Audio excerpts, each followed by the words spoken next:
தோளுக்கு மிஞ்சினால் தோழன், அதுதான் அவருடைய பாலிசி. அதனால் நாங்கள் அடல்ட் ஏஜுக்கு வரும்பொழுது எங்களுடைய இஷ்டம் தான் எல்லாமே. ஆனால் கரெக்டாக கைட் பண்ணிக்குவாங்க, அவ்வளோதானே தவிர மற்றபடி வேறு எதுவுமே சொல்ல மாட்டார் யாரையும். இப்போ எனக்கு இதுதான் பிடிக்குதுன்னா பிடிக்கிறத செய், ஆனால் அதில் வர்ற பலன்களை நீங்கள் தான் அனுபவிச்சுக்கணும். அந்தந்த டைம் வந்துச்சுன்னா அவங்களுக்கு வேண்டிய ஆப்பர்ச்சுனிட்டிஸ் கிடைக்கும், கண்டிப்பாக கிடைக்கும்.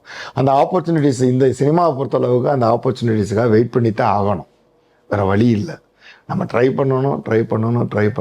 அந்த ஆப்பர்ச்சுனிட்டிஸுக்கு வெயிட் பண்ணி கரெக்டான ஆப்பர்ச்சுனிட்டிஸ் வந்துச்சுன்னு வைங்களேன், நிச்சயம் அவங்களுக்கும் வாய்ப்புகள் வரும். பெரிய ஆட்கள் ஆகிறதுக்கு எல்லாருக்குமே வாய்ப்புகள் இருக்குது. பட் இந்த இண்டஸ்ட்ரியை பொறுத்தளவுக்கு நம்ம வெயிட்டிங் ப்ராசஸ் வந்து ரொம்ப ஜாஸ்தியாக தெரியுது. இல்லை எல்லாருக்குமே என்ன சொல்கிறேன்னா, நீங்கள் வந்து செல்ஃபோன் யூஸ் பண்ணுறது கொஞ்சம் கரெக்டான இடத்துல யூஸ் பண்ணுங்க. இன்றைக்கி வந்து நான் நிறையா பார்க்குறேன். நான் காரில் போகும்போது பார்த்தேன்னா நிச்சயம் ஒரு 10 பைக்கு பார்த்தோன்னா ஒரு 7 பேர் பைக்கில் பேசிட்டு தான் போகிறாங்க. அண்ட் ஆல்சோ உங்ககிட்ட இவ்வளோ நேரம் நான் பேசினதுல நான் ஒரு விஷயம் நோட்டீஸ் பண்ணுறேன். எல்லாத்தையுமே வந்து பாசிட்டிவான ஒரு அப்ரோச்லேயே எடுத்துக்கிறீங்க. நெகட்டிவா அப்படின்றத பற்றி நீங்கள் யோசிப்பீங்களான்ட்டு கூட எனக்கு தெரியாத அளவுக்கு ரொம்ப பாசிட்டிவான டைரெக்ஷனில் தான் எடுத்துகிட்டு போகிறீங்க. இது வந்து ஆக்சுவலி நீங்கள் ஒரு பர்சனாகவே இப்படிதானா, எங்கேருந்து இந்த ஒரு கேரக்டர் உங்களுக்கு வந்துச்சு சார்? ஆக்சுவலாக இது வந்து நாங்கள் அதான் சொல்கிறோம்ல, நாங்கள் வந்து நிறையா ஹிஸ்ட்ரி படிச்சிருக்கோம். அடுத்து எங்கள் அப்பா எங்களை வளர்த்தது தான் அப்படி. எல்லாருக்குமே ஒரு ஃப்ரீடம் கொடுத்துருப்பார். அவர் பெரிய காந்தியவாதி எங்கள் அப்பா. தோளுக்கு மிஞ்சினால் தோழன், அதுதான் அவருடைய பாலிசி. அதனால் நாங்கள் அடல்ட் ஏஜுக்கு வரும்பொழுது எங்களுடைய இஷ்டம் தான் எல்லாமே. ஆனால் கரெக்டாக கைட் பண்ணிக்குவாங்க, அவ்வளோதானே தவிர மற்றபடி வேறு எதுவுமே சொல்ல மாட்டார் யாரையும். இப்போ எனக்கு இதுதான் பிடிக்குதுன்னா பிடிக்கிறத செய், ஆனால் அதில் வர்ற பலன்களை நீங்கள் தான் அனுபவிச்சுக்கணும். அதில் நட்டம் வந்தாலும் சரி, எதுனாலும் சரி, நீ தான் அதுக்கு பொறுப்பு அப்படின்ற மாதிரி பாலிசிலேயே வளர்த்துட்டார். இன்னொன்று என்னுடைய இந்த ஃபோனில் வச்சுருக்கேன், நான் காமிக்கிறேன். என்னுடைய எஸ்எல்சி புக்கில் வெறும் இந்தியன் ஹிந்துன்னு தான் போட்டிருப்பார், கேஸ்ட்டை பற்றியே போடல. அப்போவே இப்போ 1971 என்னுடைய எஸ்எல்சி முடிக்கும் பொழுது என்னுடைய அப்போ எஸ்எஸ்எல்சி தான், நீங்கள் அதுக்கப்புறம் தான் +2 இருந்துச்சு. அதில் வந்து வெறும் இந்தியன் ஹிந்துன்னு தான் போட்டிருப்பார், கேஸ்ட்டில் நோன் தான் போட்டார். அவ்வளோ அப்படி காந்தியன் பிரின்சிபல் உள்ளவர் அவர். நான் காந்தி சொன்னது வந்து எக்கனாமிக்கலி ஃபார்வேர்டு, எக்கனாமிக்கலி பேக்வேர்டுன்னு சொன்னது. அதை நம்ம வந்து அதான் இது பேசினோம்னா நிறையா பேசலாம். அதை வந்து ஜாதி அடிப்படையில் கொண்டாடுறோம் நம்ம. ஸோ அந்த மாதிரி வளர்ந்தவங்க நாங்கள். அதனால் எதையுமே நம்ம ப்ராக்டிக்கலாக போயிடணும். நம்ம நீங்கள் வந்து சினிமாவுக்கு வந்திருக்கீங்க, ஒரு 14 வருஷங்களில் வந்து ஆல்மோஸ்ட் 100 படங்கள் நடிச்சிட்டீங்க, ரொம்ப பெருசாக ஒர்க் பண்ணிட்டு இருக்கீங்க, நல்ல ரெக்கக்னேஷனும் உங்களுக்கு கிடைச்சிட்டு இருக்கு. But at the same time இன்னும் சின்ன பசங்களை சினிமாவுக்கு வரணும்னு நினச்சிட்டு இருக்கவங்களால இதை பண்ண முடியல, இன்னும் பண்ணணும்ட்டு ஆசைப்பட்டுட்டே இருக்காங்க. அவங்களுக்கு நீங்கள் ஏதாவது சொல்லணும், ஒரு கருத்தாவோ இல்லை ஒரு இன்புட்டாவோ இதை நீங்கள் எல்லாமே டைம் வில் ரைப் எவ்ரிதிங். அந்தந்த டைம் வந்துச்சுன்னா அவங்களுக்கு வேண்டிய ஆப்பர்ச்சுனிட்டிஸ் கிடைக்கும், கண்டிப்பாக கிடைக்கும். அந்த ஆப்பர்ச்சுனிட்டிஸ் இந்த சினிமாவை பொறுத்தளவுக்கு அந்த ஆப்பர்ச்சுனிட்டிஸுக்காக வெயிட் பண்ணி தான் ஆகணும், வேறு வழி இல்லை.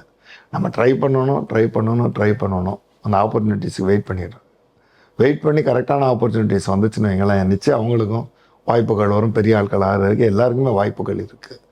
பட் இந்த இண்டஸ்ட்ரியை பொறுத்தளவுக்கு நம்ம வெயிட்டிங் ப்ராசஸ் வந்து ரொம்ப ஜாஸ்தியாக தெரியுது. அதுதான் எல்லாருக்குமே ஒரு வருத்தம்.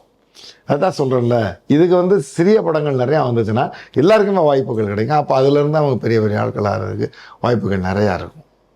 இப்போ டைரெக்டாக போய் ஒரு பெரிய டைரக்டரை போய் யாருமே அப்ரோச் பண்ணிட முடியாது. அவங்களும் இமீடியட்டாக எடுத்தது உடனே வாய்ப்புகள் தர மாட்டாங்க. ஆனாப்பட்ட விஜய் சேதுபதியே ஒரு படத்தில் வந்து இதாக இருந்து தான் வந்திருக்காரு அவர், இல்லையா? கூட்டத்தில் நின்று தான் வந்திருக்காரு.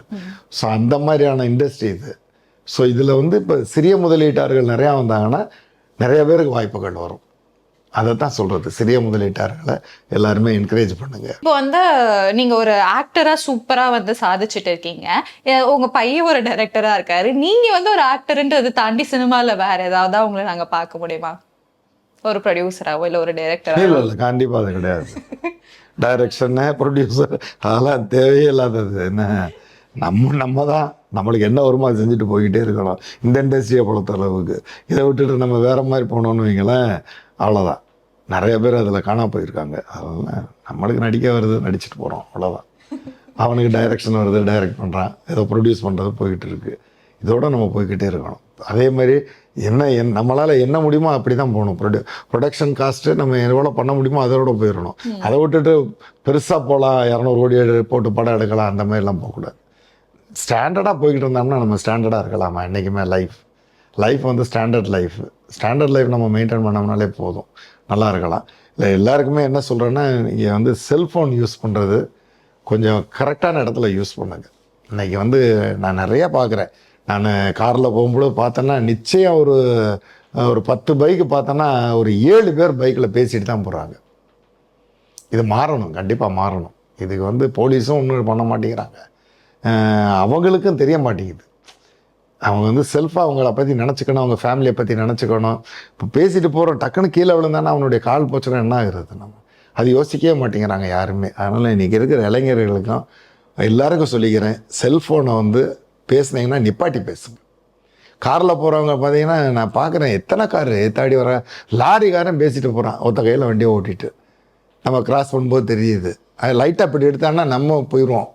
அதனால் எல்லோரும் செல்ஃபோனை யூஸ் பண்ணுறது, இதுக்கு வந்து இந்த சென்சார் மாதிரி ஏதாச்சும் வந்துடலாம். முன்னாடி இந்த மவுத்துலேருந்து இந்த வாடகை வந்துச்சுன்னா, ஒரு சென்சார் வந்துச்சுன்னா காரே நகலாதுன்னு சொல்லுவாங்க. அந்த மாதிரி ஆல்கஹால் யூஸ், அந்த மாதிரி இதுக்கு ஒரு சென்சார் வந்துச்சுன்னா நல்லாயிருக்கும். மோட்டரில் போகும் பொழுதோ இல்லை ஏர் படும் பொழுதோ செல்ஃபோன் யூஸ் பண்ண முடியாது, ஒர்க் ஆகாதுன்ற மாதிரி வந்துச்சுன்னா எனக்கு உண்மையிலேயே நல்லாயிருக்கும். நான் பார்க்கும்பொழுது அது சின்ன பசங்களை பார்க்கும்போது ரொம்ப பயமாக இருக்குது. ஸோ அதனால் செல்ஃபோன் யூஸ் பண்ணுறவங்க கொஞ்சம் கேர்ஃபுல்லாக யூஸ் பண்ணுங்க. அது ஒரு பெரிய எல்லாருக்குமே ஒரு கோரிக்கையாகவே வைக்கிறேன். செல்ஃபோன் யூஸ் பண்ணுறது கேர்ஃபுல்லாக யூஸ் பண்ணுங்கள். பேரண்ட்ஸ் வந்து அவங்கவுங்க பிள்ளைகளை டேலண்ட் அவங்களுக்கு என்ன இருக்கோ அதெல்லாம் டெவலப் பண்ணி விடுங்க. ரொம்ப முக்கியமான விஷயங்கள் ஆக்சுவலி. நான் அப்போ தான் நம்ம நாடு வந்து இன்னும் பெரிய வல்லரசாகிறதுக்கு வாய்ப்புகள் இருக்குது. பிள்ளைகளை வந்து கண்ட்ரோல் பண்ணாதீங்க, அட்வைஸ் பண்ணுங்கள். உங்களுடைய தாட்ஸை வந்து அவங்க மேலே திணிக்காதீங்க. அவங்க தாட்ஸுக்கு என்ன வேணுமோ அதை செஞ்சு கொடுங்க.